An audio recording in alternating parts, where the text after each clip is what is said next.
Muy bien llegados al encuentro de hoy. Gracias por este espacio de tiempo que nos permites, porque nosotros cuando hacemos esto para ti, realmente lo hacemos para cada uno de nosotros. Todo el equipo de lectores que se reúne para hacer este encuentro, primero nos disponemos a tomar el alimento propio, a subsanar todos nuestros dolores e incomodidades y a dar una milla extra frente al cansancio, frente al dolor físico, frente a esos momentos donde nos decimos, ay, hoy no, porque hemos comprendido que cuando no nos sentimos llenos de motivación, realmente nos damos cuenta que hemos conquistado mucha disciplina y que la disciplina es la amplificación del amor propio, donde yo me digo, sí, vamos a hacer lo que hay que hacer, yo te acompaño y luego de acompañarte a hacer lo que hay que hacer, te ofrezco un caldo o te ofrezco una agüita caliente, te doy un baño de espuma, te ofrezco una salidita a comer un helado.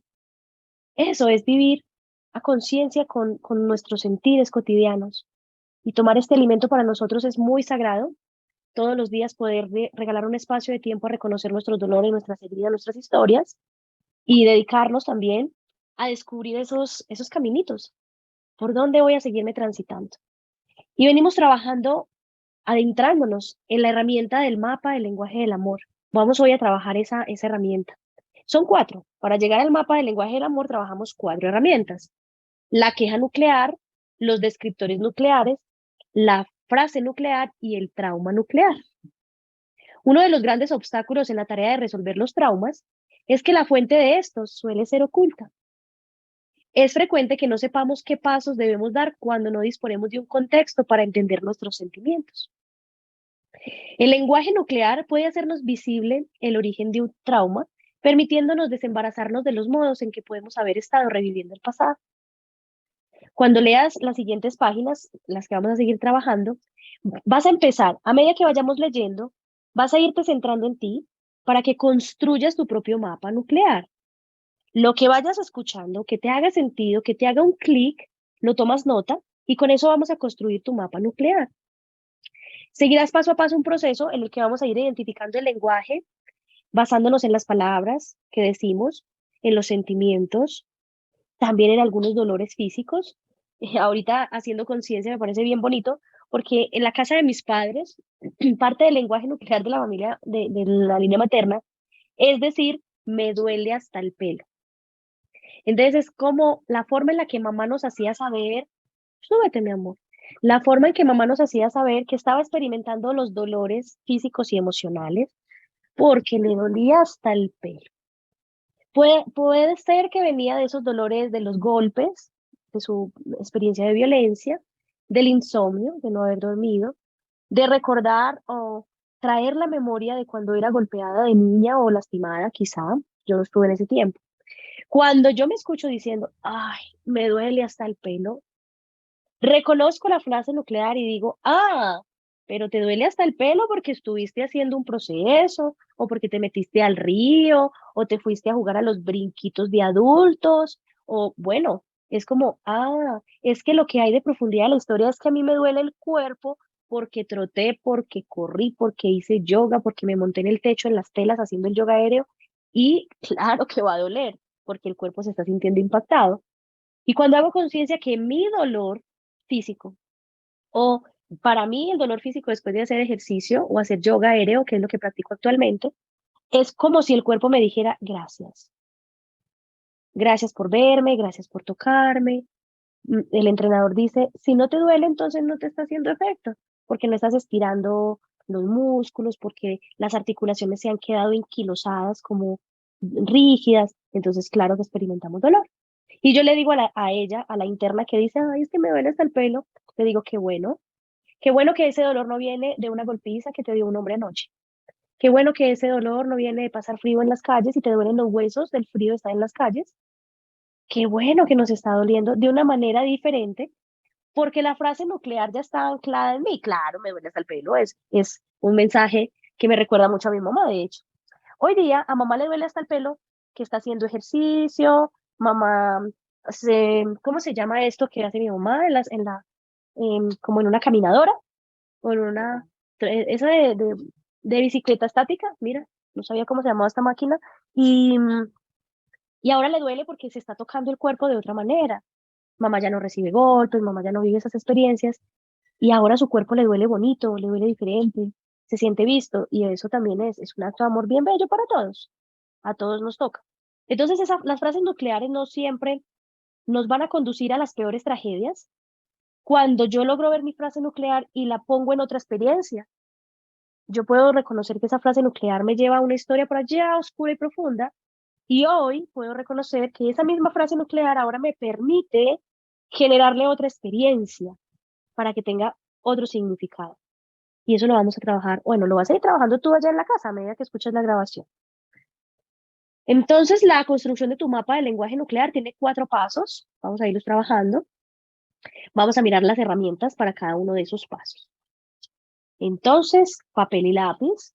Pueden tener por ahí donde anotar. Lo que vaya ocurriendo para ti, como, me acordé, lo pones en tu papel, en tu cuaderno de notas, y luego lo vamos a usar.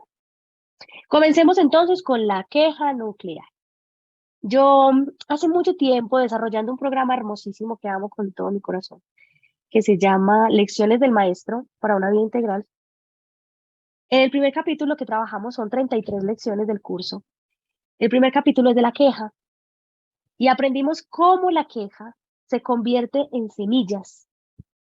Cómo puedo tomar mi queja y convertirla en una semilla. Y hacer todo el proceso para conducir esa semilla, pues, a la cosecha. ¿Sí? Hay que sembrarla, abonarla, acompañarla y cosecharla. Dice la queja nuclear. Cuando no se hace consciente una situación interior, sucede exteriormente como destino. Carl Jung. Las palabras que empleamos para describir nuestras inquietudes y nuestras luchas pueden decir más de lo que pensamos. Pero a poco se nos ocurre estudiarlas. En este capítulo vamos a trabajar la construcción del mapa del lenguaje nuclear. Vamos a aprender a seguir el rastro de las miguitas de pan, de las pistas que van dejando nuestras palabras y que puede conducirnos hasta el origen de nuestros miedos. La primera etapa de este camino, entonces, es la queja nuclear. Esta puede ser un tesoro de riquezas pendientes por estudiar. Tu queja nuclear puede contener incluso las semillas de la resolución que buscas. Solo tienes que asomarte dentro de ti. Nos vamos a dar una mirada, no solamente pasar los ojitos, vamos a detener nuestros ojos, la mirada profunda, la observación en esa queja. Para oír la queja nuclear en nuestro lenguaje cotidiano, buscamos en el tejido de las palabras que pronunciamos el hilo de emoción más profundo. Atendemos a las palabras que tienen la máxima resonancia emocional. A veces estamos presos de un miedo que nos debilita. En ocasiones pedimos o exigimos algo con un cierto matiz de apremio. A veces no tenemos más que un gran dolor. Bob es un ingeniero de 52 años. Cuando siente ansiedad y se encuentra solo, se queja diciendo, ¿por qué me dejan todo siempre? Porque no soy lo bastante bueno. A veces oímos palabras o frases que parecen tener una vida propia. Cuando Joan se quejaba, decía que su madre siempre decía que ella era la desilusión más ignominiosa de toda la familia. Su queja principal era que su madre y ella no estaban unidas y que el distanciamiento y las palabras duras que se habían producido entre las dos le había provocado mucho dolor y sensación de vacío. Cuando Joan fue retirando las capas de dolor generacional, comprendió que lo que había sido considerada la desilusión ignominiosa de la familia no había sido ella, sino su abuela. La historia entonces era la siguiente. La abuela de Joan vivía en un pueblecito de Irlanda y a los 15 años se había enamorado de un hombre casado. Se quedó embarazada y el hombre no se había querido hacer responsable. A la abuela de Joan la habían expulsado de su casa y había vivido en la deshonra durante el resto de su vida, limpiando casas y criando a su única hija como madre soltera. No se había casado nunca y no había superado jamás la impresión de que había deshonrado a la familia al tener a un hijo ilegítimo. Aunque la abuela no había pronunciado nunca las palabras desilusión ignominiosa, estas habían resonado en las 3 mujeres. La abuela había vivido estas palabras cuando fue expulsada del seno de la familia. Su hija las había vivido cuando sentía que había destrozado la vida de su madre al nacer como una hija de soltera. 2 generaciones más tarde, la nieta compartía estas emociones sintiendo que era una desilusión para su madre. Cuando la chica actual, o sea, la nieta, exploró las palabras desilusión ignominiosa que formaban parte de su queja nuclear, encontró la tranquilidad y la comprensión. Empezó a darse cuenta de que aunque su madre le decía aquellas palabras, la invectiva no iba dirigida personalmente a ella.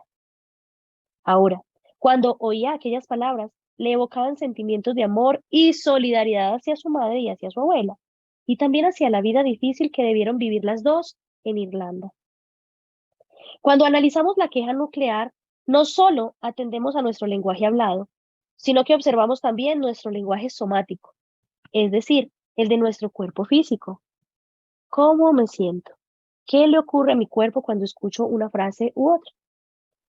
También prestamos una atención especial a los síntomas y a las conductas que destacan por corrientes o por ser muy corrientes o muy personales.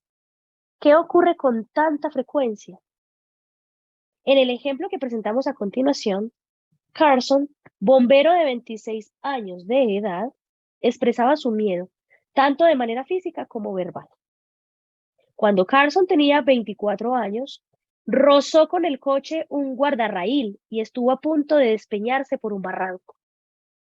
Recuperó el control del vehículo al instante y llegó sano y salvo a su destino, pero había perdido la sensación de control sobre su vida. A partir de entonces, Carson había tenido ataques de pánico a diario. Además de sensaciones de temblor y de mareo, tenía la impresión clara de que si se moría, su vida no había valido nada, no había valido la pena. Las palabras concretas de su queja nuclear eran las siguientes: si me muero, no dejaré ningún legado, nadie se acordará de mí, habré desaparecido del todo, como si no hubiera existido, no tendrán un buen recuerdo de mí. Lo raro de esas lamentaciones de Carson era que las dijera un hombre de 26 años. Carson apenas había empezado a vivir y ya se estaba lamentando de las penas de toda una vida. Estaba claro que allí había algún desajuste. Cuando examinamos las palabras de una queja nuclear, confiamos implícitamente en ellas, pero no siempre confiamos en el contexto. Entonces observen lo de me duele hasta el pelo.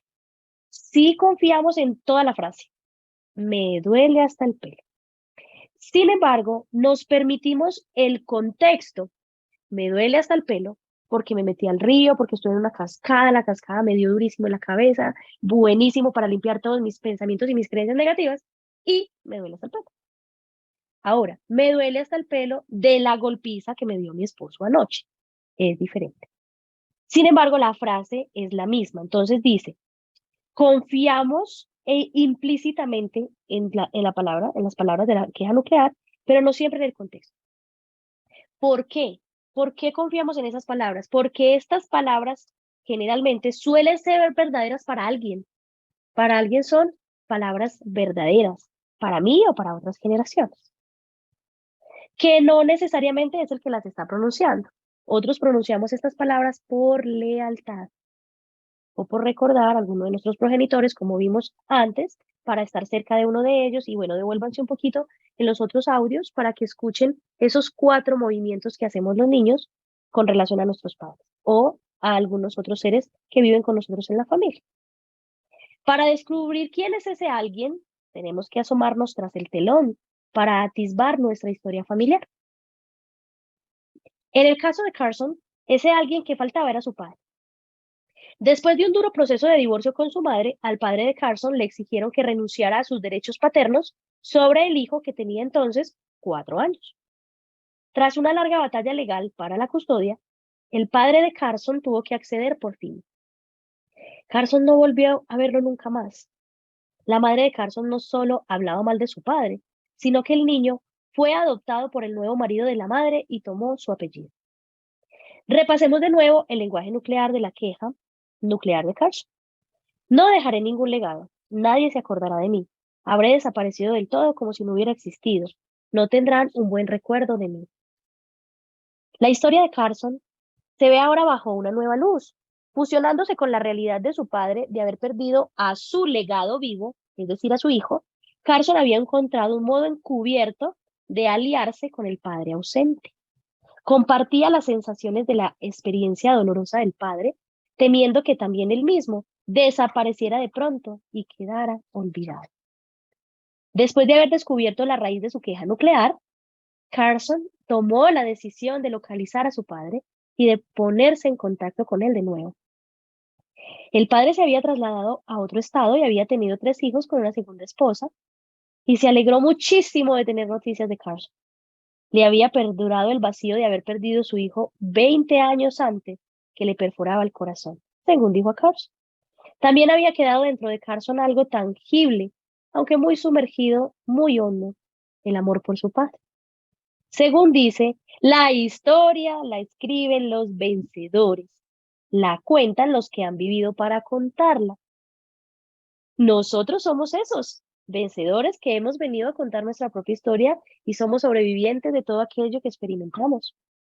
Por muy parcial o tendencioso que sea un relato, muchos no nos paramos a pensar casi nunca cómo sería ese relato si fuera la otra persona quien lo contara. ¿Cuál será la versión de mi papá cuando se fue? Conozco solo la de mamá. ¿Cuál será la versión del otro? ¿Cómo acceder a esa versión? En el caso de Carson, la vencedora había sido la madre y el perdedor había sido el padre, dado que no pudo estar allí para criar a su hijo. Ambos padres se habían disputado la custodia del hijo, pero el padre de Carson había perdido por motivos que no conocemos. Carson comprendió que había pasado años oyendo contar a su madre historias negativas sobre su padre y que aquello le había velado los primeros recuerdos que él guardaba de su padre. Durante los meses siguientes, Carson y su padre crearon nuevos recuerdos e hicieron juntos varias excursiones para acampar y pescar en las mismas montañas donde solían ir cuando Carson era pequeño. A lo largo de ese tiempo, a Carson le desaparecieron por completo los ataques de pánico. Padre e hijo empezaron a forjarse juntos un legado tangible. Esto está muy bonito, porque los padres volvemos a los hijos.